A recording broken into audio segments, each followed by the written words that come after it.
A word of prayer.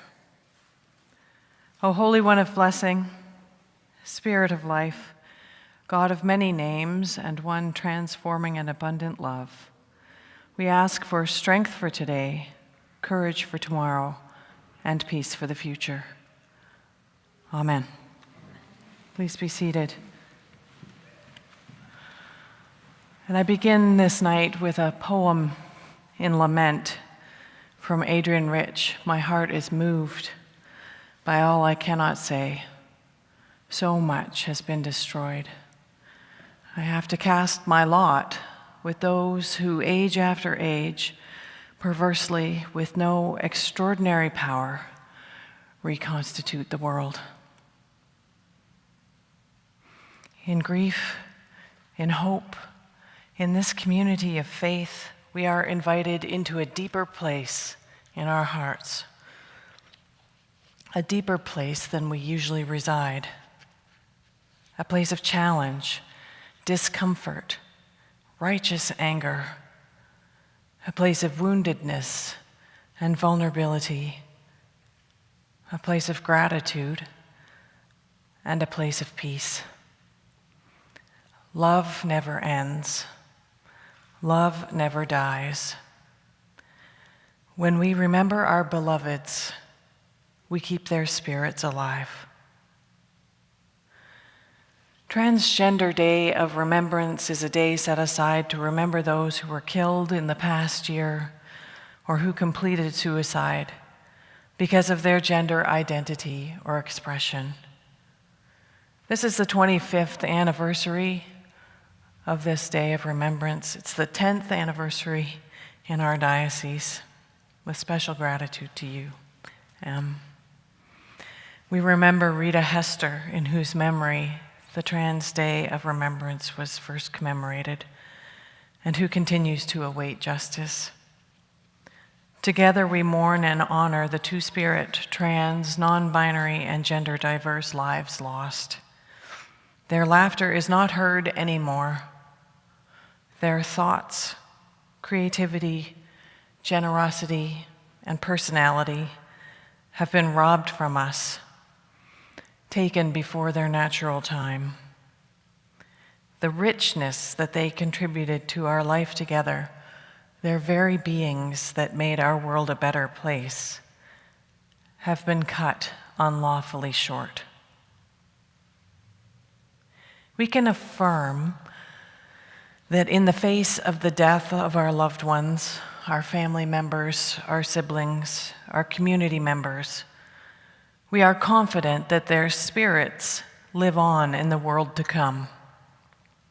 They have joined all who've gone before into that place of glory where sorrow and pain are no more, neither death but life everlasting.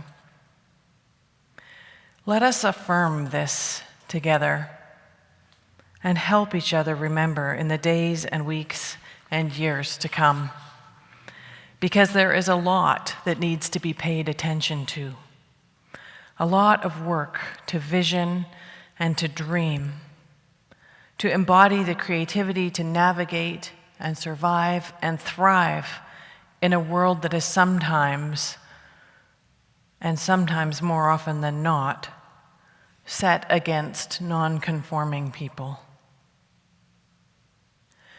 As a step towards making this justice work more real in our own institutional church, I'm encouraged to share that I was present to support in July of 2023 at the 43rd General Synod in our Anglican Church of Canada what has now been authorized as a set of gender-themed liturgies, including a blessing on gender transition. That being said, I want to take a moment here to acknowledge the place that our institutional church has in being complicit in oppression of transgender people. We have failed in so many ways the vulnerable people in our midst.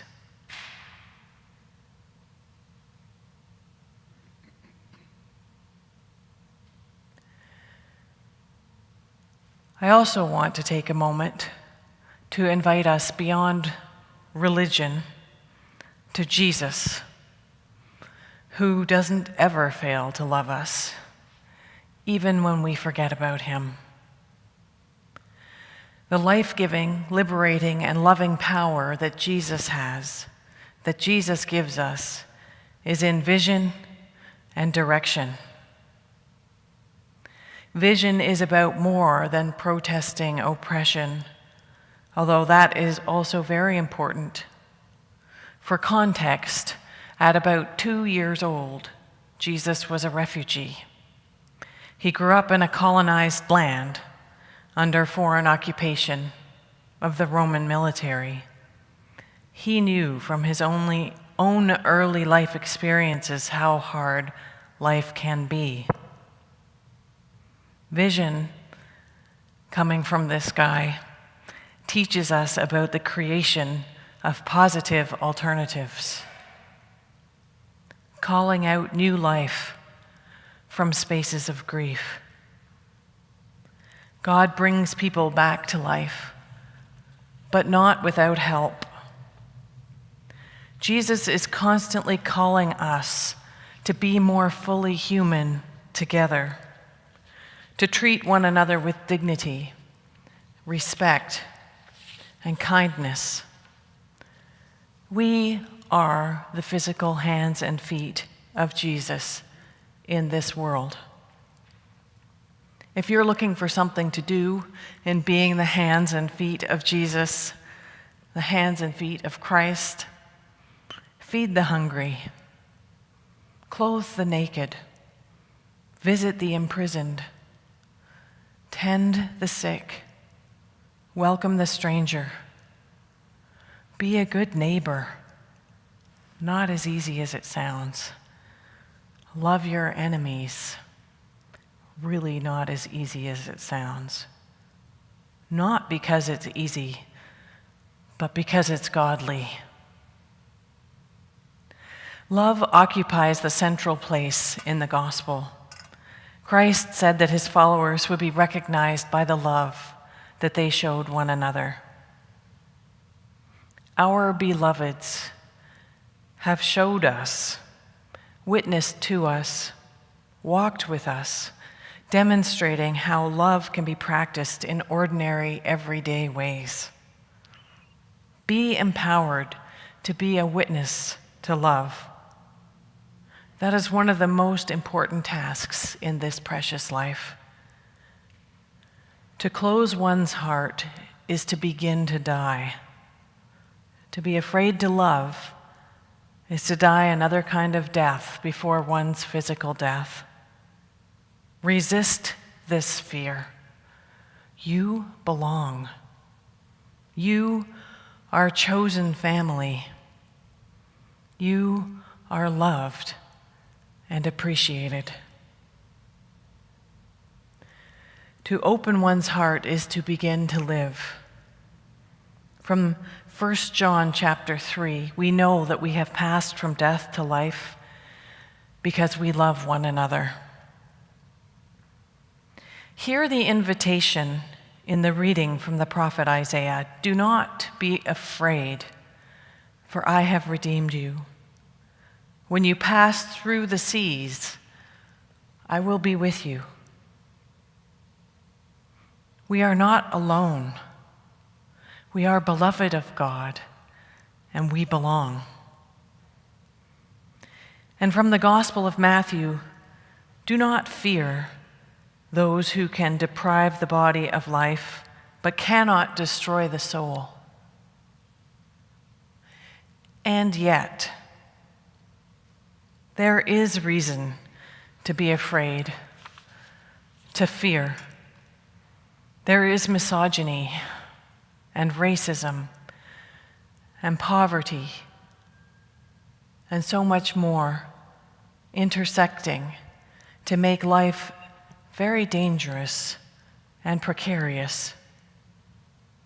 So we must stand up and prophesy so that people who are treated as less than human, whose bodies are discarded, are given dignity and honor. We must create more and more safe spaces so that there is hope and love to greet people in their efforts to live authentically. We must name them and remember their names. And we must speak up to say that this kind of violence must stop.